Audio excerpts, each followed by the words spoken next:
Hello' friends, আজি মই দুপৰীয়া সাজত কি বনাবলৈ গৈছোঁ গম পাইছেনে? এয়া মাছৰ কণীৰ চৰচৰি।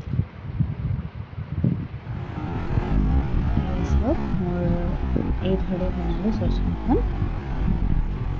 খাবলৈ খুব টেষ্টি হৈছে। মই খাই খুব ভাল পাওঁ মাছৰ কণী। এয়া আজি দুপৰীয়া সাজত ইয়াকে বনালোঁ। দুপৰীয়া সাজত এয়া এনেদৰে টেঙা দাইল, মাছৰ চৰচৰি, ভাত, পিঁয়াজ লগত দুডোখৰমান কাটি ল'লোঁ। তাৰ বাবে মই ল'লোঁ এয়া মাছৰ কণী, পিঁয়াজ, নহৰু, ধনিয়া পাত।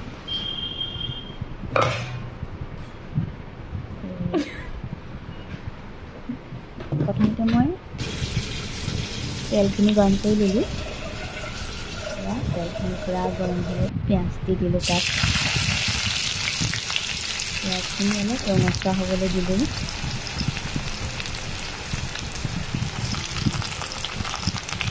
পিঁয়াজখিনি ৰঙচুৱা হ'ব দিব লাগে, অলপ তেলত ফুটি যোৱাকৈ। এয়া এনেকৈ ধুনীয়া হয় কামটো। তাৰপিছত এয়া কেইটামান গোটা নহৰু দিলোঁ, নিমখ আন্দাজমতে দিছোঁ। তাৰপিছতে হালধি দিছোঁ অলপ, সকলোবোৰ দি পেলাই সুন্দৰকৈ মিলাই ল'লোঁ। এইখিনিও অলপ দেৰি ভাজ খাব দিব লাগিব। তাৰপিছতে মই জলকীয়া গুড়ি, বিলাহী এনেকৈ এটা পেষ্ট বনাই লৈছিলোঁ। নহৰু, পিঁয়াজ অকণমান পেষ্টটো ইয়াত ঢালি দিলোঁ। তেল লাগিলে পেষ্টটো ধুনীয়াকৈ আমাৰ তেল ফুটিছে। এই সকলোবোৰ হোৱাৰ পিছতে মই এতিয়া মাছৰ কণীখিনি তাত এড কৰি দিলোঁ।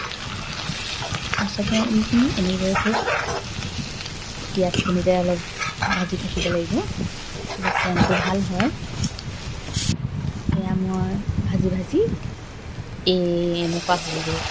তাৰপিছতে মাছৰ কণী যিহেতু বহুত ফুলে, অলপ পানী দিব লাগে, নহ'লে ফুলি নাযায়, অলপ টান টান হয় খাবলৈ।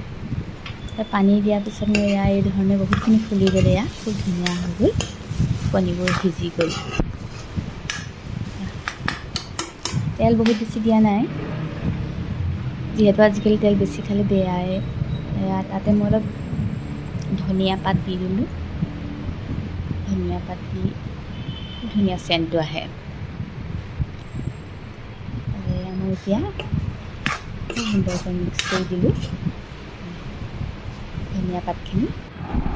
এয়া মোৰ মাছৰ কণীৰ চৰচৰি হৈ গ'ল। খাই খুব ভাল লাগিছে।